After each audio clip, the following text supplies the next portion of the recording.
नमस्कार, मी रुशाली यादव सारंग। आता आपण बातम्या विस्ताराने पाहणार आहोत। बुलेटिनच्या सुरुवातीला महत्त्वाची बातमी। उपमुख्यमंत्री देवेंद्र फडणवीस आणि मुख्यमंत्री एकनाथ शिंदेंमध्ये काल रात्री चर्चा झालेली आहे।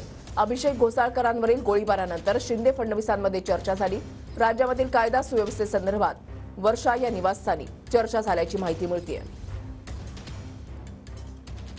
आठवड्याभरामधली दुसरी घटना जी आहे ती काल घडलेली आहे। अभिषेक घोसाळकर यांच्यावर गोळ्या झाडून त्यांची हत्या करण्यात आली। त्याच्यानंतर भाजपचे आमदार गणपत गायकवाड यांनी केलेला गोळीबार, या दोन घटना पाहता या भेटीचं, या चर्चेचं महत्त्व वेगळं आहे। गिरीश गायकवाड आमचे प्रतिनिधी या संदर्भातली अधिक माहिती देतील। गिरीश, नक्कीच आपण जर पाहिलं तर महत्त्वाची बैठक मुख्यमंत्री आणि उपमुख्यमंत्र्यांमध्ये झालेली आहे आणि सगळ्यात महत्त्वाचं म्हणजे जे परवानाधारक शस्त्रधारक आहेत, ज्यांच्याकडे परवाने आहेत शस्त्रांचे, त्या शस्त्रांचा दुरुपयोग होतानाचं चित्र सध्या पाहायला मिळतोय।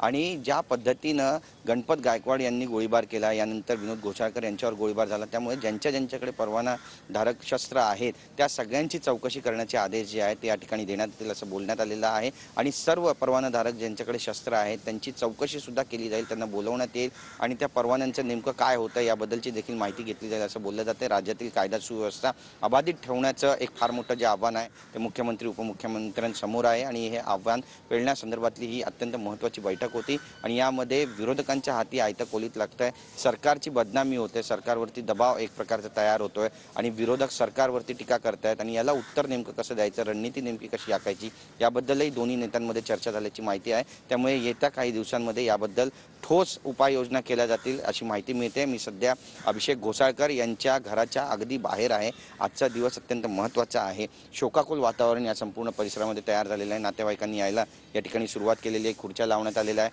हा रस्ता क्रमांक 9 आपण पाहतोय, वाहतुकीसाठी जो आहे तो पूर्णपणे बंद करण्यात आलेला आहे। दोन्ही बाजूला बॅरिकेडिंग करण्यात आलेली आहे। त्यासोबतच पोलिसांचा जो बंदोबस्त आहे तो देखील वृषाली या संपूर्ण परिसरामध्ये वाढवण्यात आलेला आहे।